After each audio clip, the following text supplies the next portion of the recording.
This story is based on a real post from a Reddit user, someone who built their dream company from scratch, only to watch the people closest to them try to rip it away. It's not just a story about startups. It's a story about trust, about betrayal, and about rising, not despite the fire, but because of it. Let me tell you what happened. 10 years ago, I started a company. Alone. With no money, no connections, and no safety net. What I did have: a second-hand laptop, a wobbly folding table, and a dream that kept whispering to me at 3 a.m., "Don't give up." Just one more line of code. One more cold email.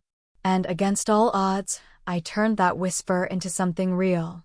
A living, breathing tech company. But this isn't just a story about grit. It's a story about how the very people who watched you bleed for something might one day try to take it from you. Not enemies. Not strangers. Family.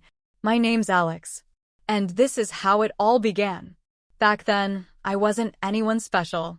Just a broke 23-year-old with dark circles and more ambition than sleep. I didn't go to Stanford. I didn't have a mentor or a roadmap. I had Wi-Fi, caffeine, and something to prove. The idea came during college, a simple, elegant platform to help small remote teams manage projects better. Everything out there was clunky or overbuilt. I didn't want to make noise. I wanted to solve a real problem simply. So I moved home. Took over the guest bedroom. It was barely big enough for a twin bed and a fan.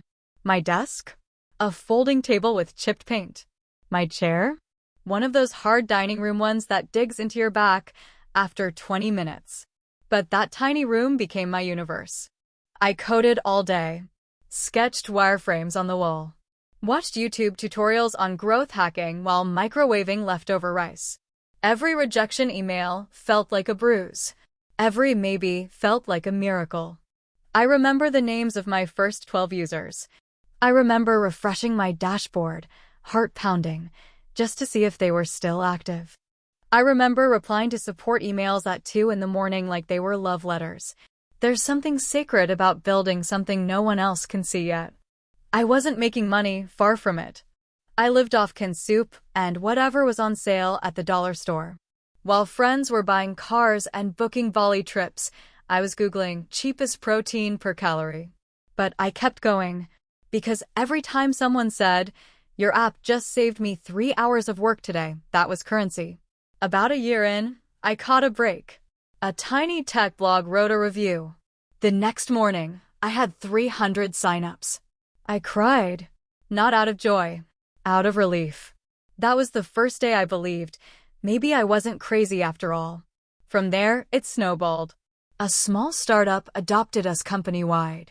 They piloted, paid, and stayed. With their case study, I pitched others. I convinced a friend to work part-time. We hacked growth together, testing landing pages by night, tweaking onboarding by day. And then came my first real investor. Not a shark in a suit, just a quiet guy who built something once and saw a spark in me. He wired me $50,000 without blinking. That money bought us our first real space. Technically, it was an attic. But to me, it was heaven. There, I hired 2 developers. I started paying myself barely. I remember buying my first decent chair and thinking, so this is what success feels like. The team grew. We weren't some massive unicorn, but we were alive. We had culture. We had momentum. We had late-night brainstorms over cheap beer. Team Slack jokes that became memes. A wall of handwritten thank you notes from clients who felt heard. I was finally breathing. And then, Sarah graduated. She's my younger sister. For years apart, but you'd think we were born in different worlds. She had the grades, the polish, the MBA from a top school, the kind of confidence that walked into a room before she did. My parents? They adored her. Always had. I was the messy dreamer. She was the golden ticket. And the moment she came home, they started saying things like, "Maybe Sarah could help you with the business." Or, "Wouldn't it be amazing if the 2 of you ran it together?" At first, I didn't mind. I even thought it could be beautiful. But looking back now, I realize that was the beginning of the end. Part 2. when family becomes the competition. Sarah joined the company the way a storm rolls in on a quiet day, a soft breeze at first, then pressure building in the air, and before you realize it, you're standing in the eye of something you can't control. She didn't ask. She announced. "I've decided to help Alex scale the company," she said one morning at breakfast like it was already written in the stars. My parents beamed. My dad clapped her on the back like she had just been named CEO. My mom said, "Finally. Now it's going to be a real company." A real company. Like everything I'd done so far was just rehearsal. But I swallowed my pride, smiled, nodded, told myself it'll be fine. She's family. Sarah started by observing, sitting in meetings, making notes, giving suggestions after calls. But that didn't last long. Within weeks, she was stepping into my calls, taking over product discussions, emailing my team directly. And the thing is, she was good. Smart. Charismatic. Sharp with numbers, smoother with people. Clients liked her. My team liked her. Hell, some of them started going to her instead of me. I told myself it was just temporary. But the truth? I was being slowly erased. Meetings started happening without me. I'd walk past a glass-walled room and see my engineers gathered around her. She renamed our customer success process, reorganized my dev schedule, rewrote our pitch deck without asking. And then came the kicker. A new product roadmap, entirely drafted by her, with zero input from me. My name wasn't even on the document. That night, I sat in my car for an hour outside my apartment. I didn't cry. I didn't scream. I just stared at the dashboard, wondering when I had stopped being the founder and started being an accessory. And then came the dinner. A family dinner. Big table, home-cooked meal, everyone dressed nice, the kind where you know something's coming just from the way they pour the wine.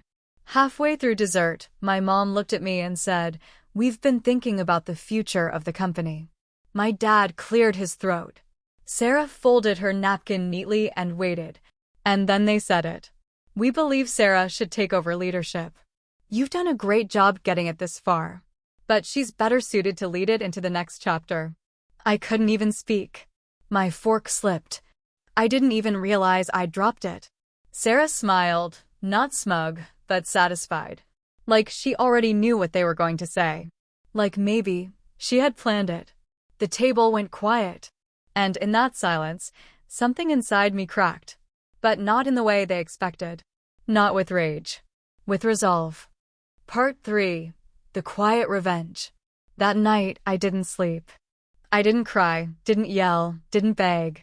I just sat by the window of my apartment, the one I got after moving out of the attic space, and stared at the city lights like they owed me an answer. Because here's the thing no one tells you about betrayal. It doesn't scream. It whispers. It's in the little moments. The backdoor meetings. The polite exclusions. The way people stop looking to you for decisions, but still call you boss. And when that whisper turns into silence, when the people who once called you visionary now look through you, that's when you know. You're not the leader anymore. You're the liability. But I wasn't going to fight for the seat they tried to pull out from under me. I was going to build a new table. Quietly. Strategically. The next morning, I showed up to work with the calmest face I've ever worn. I made coffee, answered Slack messages, held check-ins like nothing had changed. But inside, I was drawing maps. Because I still knew everything, every contract, every clause, every back-end server, every renewal cycle. I knew which clients were loyal, which employees had real stakes, and which systems Sarah didn't even know existed yet. So I started moving. Not loudly. Not illegally. Just smartly. I registered a new entity under a different name. Hired a lawyer. Reached out to a few trusted clients. The ones I'd built relationships with from day one. The ones who had stayed through the bugs, the downtime, the growing pains. And I told them the truth. Not the gossip. Not the drama. Just this. The company you believe in, the product, the culture, the soul, it's leaving. I'm rebuilding it. from the ground up. Come with me. I didn't beg. I didn't pitch. I just invited them back to something real. Most of them said yes. Some of them said, when do we start? Next were the people. Not the ones chasing titles. The builders. The believers. The ones who had stayed late to squash a bug or missed birthdays to make a launch. I invited them one by one. Quiet coffees. Walks around the block. Honest conversations. Sarah's going to run this place. That's clear. But I'm not going to be here to watch it. I'm starting something new. If you want in, if you still believe in what we were building, there's a seat for you. One by one, they chose loyalty. Not to me. To the mission we started. Within 6 weeks, I had a core team. The rest was execution. I duplicated everything I'd built with better infrastructure. I learned from every mistake. I rebuilt the back end cleaner, the front end faster. I brought in a new designer who breathed elegance into every page. It was the same vision but bolder, sharper, uncompromised. And then I waited for just the right moment. It came on a Friday. Sarah was preparing a flashy investor pitch. I could hear the rehearsals through the glass walls. Everyone was in suits. I wore jeans and a t-shirt. I walked into the all-hands meeting, stood in front of the team, and said 5 words. Today is my last day. Silence. I continued. I'm stepping down. I've started a new company, and I'm taking everything I truly built with me. I nodded to the 3 leads sitting quietly in the back, the ones already signed on. I looked at the stunned faces. Sarah's frozen smile. My parents' confusion. And then I left. No big speech. No mic drop. Just walked out. Because the exit was never the end. It was the beginning. But let's be honest. The days that followed weren't easy. I had a company to launch, 100 fires to put out, and a target painted on my back. Because when you walk away with the gold, you don't get to leave quietly. Part 4, they called it leadership. I called it survival. Leaving wasn't the hard part. Surviving after I left, that was the real test. Because once I walked out those doors, I wasn't a founder with a legacy anymore. I was a woman with a name no longer attached to anything official. Just me, my team, a shell of a product we had to rebuild from zero, and pressure like you wouldn't believe. Sarah and my parents thought I'd crumble, that I'd regret it, that I'd come crawling back. But I didn't break, because I didn't walk away from something broken. I walked away from something stolen. What they had left behind was a brand, but what I carried with me was its soul. The first few weeks were chaos. No logo, no finalized product, just a barely functional beta and a shared Google Drive full of mockups and notes from 2 a.m. strategy calls. We worked from cafes, rented co-working desks, held meetings on park benches. But the energy? It was electric. It felt like those early days all over again, except this time, I wasn't alone. I had people who believed. Not because I paid them well, I couldn't yet, but because they remembered why we built in the first place. We launched under a new name. Clean. Sharp. Quiet. No press.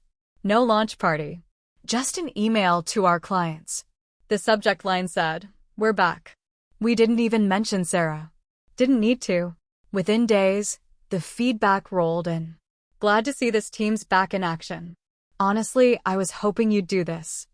I didn't like the vibe after you left. Count us in. And one that I'll never forget. Companies don't fail because of bad ideas. They fail when the heart leaves the room. Welcome back. The product itself came together fast. Cleaner code. Smoother UX. Simpler flows. We trimmed all the fat. Stripped it back to what worked. And improved it. Meanwhile, Sarah was busy trying to fill the gaps. I heard whispers. A few clients who had tried to stay with the old company were now frustrated. Too much red tape. Too many changes. Support was slower. Deadlines were missed. One of my former developers called me. She's hiring fast, paying big, but no one knows what they're building anymore. That's the thing about leadership. It's not about charisma. It's about direction. And Sarah had ideas, sure, but no compass. She didn't see what I saw. She didn't feel what I felt. To her, the company was an opportunity. To me, it was a legacy. Within 3 months, our new product had more active users than the original platform. Within 6 months, we were profitable. People started noticing. Investors who had ignored my early pitches were now calling me directly. We didn't even need funding, but it felt damn good to be the one saying no. Sarah, on the other hand, was struggling. She sent out an open letter, some rebrand announcement about vision transformation. It felt hollow, like someone writing poetry in a language they barely understood. I didn't respond. I didn't tweet. I didn't throw shade. Because I was too busy doing the one thing she couldn't. Building. One night, I got a message from my mom. Just a single line. Was it worth it? I stared at that text for a long time. And then I replied. It wasn't about being right. It was about being true. She didn't reply. I think that's when she realized this wasn't just business for me. It was identity. And that's the part no one talks about. That when you build something from nothing, not for a paycheck, but from a place of deep conviction, it becomes more than a company. It becomes you. And when someone tries to rip that out of your hands, the pain isn't professional. It's personal. But if you can survive that pain, you don't just build again. You build stronger. Part 5, the return no one saw coming. By the 1-year mark, we were not just back. We were ahead. The new company wasn't just a copy of the old. It was better in every single way. Leaner, faster, more human. We had culture. We had clarity. We had a team that remembered what it felt like to fight for something real. And for the first time in my career, I wasn't running on fear. I was running on fire. Our product became a sleeper hit, especially among early-stage startups. We didn't have massive funding or viral videos. We had word of mouth. We had people saying, "This just works." And that was everything. Meanwhile, I kept hearing little things about the company I left. They'd try to pivot. Then another. Sarah brought in consultants. My parents were still on the board, still convinced they were building something meaningful. But you can't manufacture heart. One afternoon, I ran into an old team member at a conference. He had stayed after I left, hoping things might get better. He looked tired. Honestly, he said, it's like a balloon with no air. Still has the shape, but nothing holding it up. I didn't gloat, because part of me still mourned what could have been. The version of that company we could have kept building together, if only the people I trusted had seen me, not as something to manage or override, but as the soul behind the machine. But closure? That came in a very unexpected way. About 15 months after I left, I got an email. Subject line, coffee? It was from Sarah. I stared at the screen, blinked, thought maybe it was spam or a joke. But no, it was real. She wanted to meet. Just the two of us. I sat on that message for days, reread it a dozen times, forwarded it to no one, told no one. Until one morning, I replied with a single word, okay. We met at a cafe halfway between our offices. I was early. She was later than usual. When she walked in, I barely recognized her. The polish was still there, but something was different. Not worn down, exactly. Just quieter. We sat, ordered coffee, then silence. She broke it first. I didn't realize how much you held together until you were gone. I stayed quiet. She continued. I thought it was the team, the systems, the product, but it was you. Your energy, your weird obsession with the details, the way you made people feel like they mattered. And for the first time since that dinner, the one where they tried to strip it all from me, I saw something in her eyes I hadn't seen before. Regret. She asked about the new company, about how I rebuilt, about how I kept it so quiet and still grew faster than they could. I told her the truth. That company was never just code and contracts. It was love. And when you turned it into a transaction, you lost the only thing that mattered. She nodded, sipped her drink. Then she asked the question I never thought she'd ask. Would you ever come back? I looked at her. And for a moment, just one brief, human second, I remembered what it felt like to believe we could have done this as a family. Then I shook my head. No. But I'll tell you what I will do. She raised an eyebrow. I'll buy you out. Her eyes widened. I'll buy the company. Take back what's salvageable. And I'll do it with respect. No public drama. No headlines. Just a clean handover. She didn't answer right away. I let the offer sit. 2 weeks later, I got the reply. They accepted. And, just like that, I didn't just build something new. I reclaimed what was mine. We didn't announce it publicly. No press releases. No flashy rebrands. Just quiet paperwork, handshakes, and one very full-circle board meeting. I walked into that room not as a founder being replaced, but as a buyer. I looked my parents in the eye. I didn't gloat. I didn't gloat because what I had wasn't revenge. It was resolution. And when it was over, when the papers were signed, I went home, sat on my couch, and exhaled so deeply I thought I might disappear. Not from exhaustion. From release. Because sometimes the greatest win is simply returning to the thing they said you couldn't do and doing it with grace. Part 6. This was never about winning.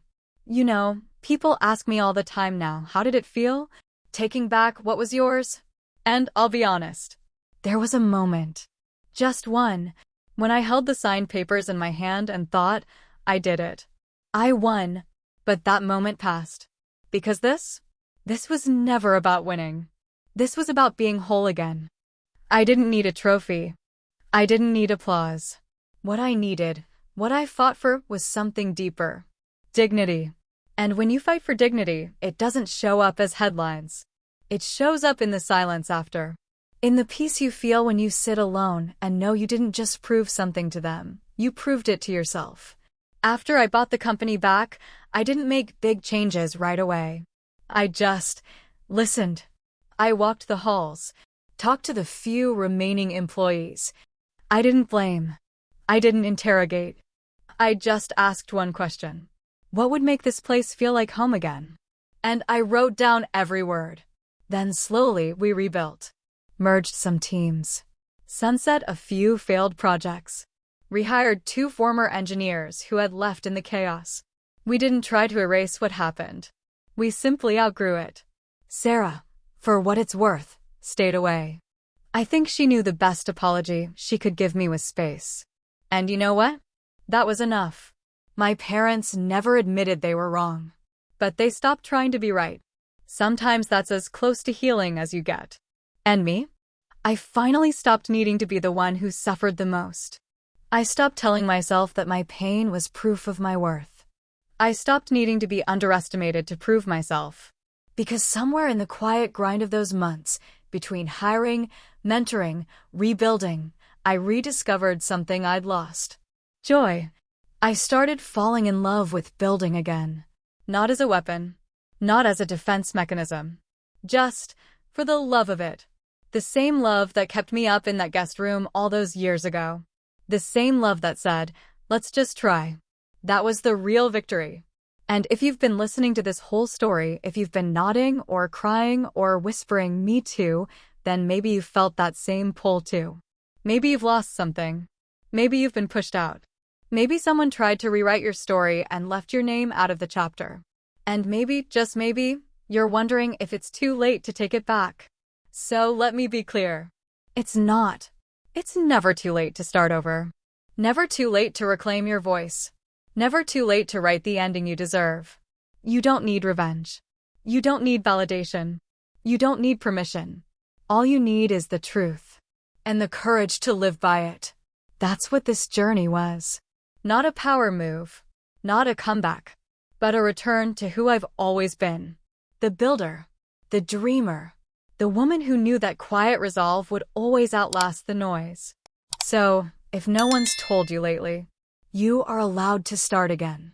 You are allowed to protect what's yours. You're allowed to be angry, but you don't have to stay there. Because healing doesn't mean forgetting what they did. It means remembering who you are, despite it. This was my story. But I know it's not just mine. It's ours. And I hope, wherever you are, whatever you've lost, however deeply you've been hurt, you remember this. They can take the chair, the title, the company, but they can't take what you built inside of you. That belongs to you. Always.